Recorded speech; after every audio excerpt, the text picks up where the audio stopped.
दोस्तों, आज इस वीडियो में 4 पहेलियाँ पूछी जाएंगी।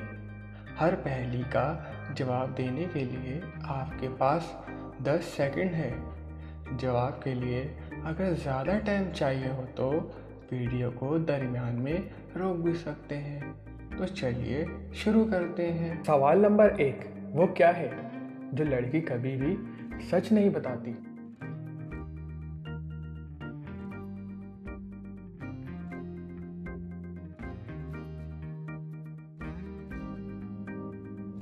इसका जवाब है अपनी उम्र। सवाल नंबर 2, वो कौन सा मुल्क है जहां आप मरे हुए आदमी से भी शादी कर सकते हैं?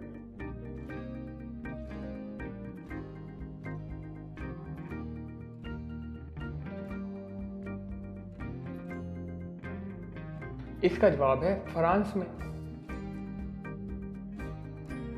सवाल नंबर 3, वो कौन सी चीज़ है जो 6 इंच लंबी होती है और जब अपना काम करती है तो गीली हो जाती है और झाग बनती है?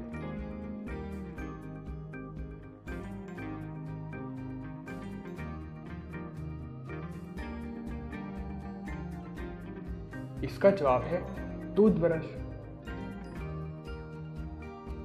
सवाल नंबर 4, दुनिया की पहली वो कौन सी इजाद थी जिससे लोग दीवार के आर पार देख सकते थे?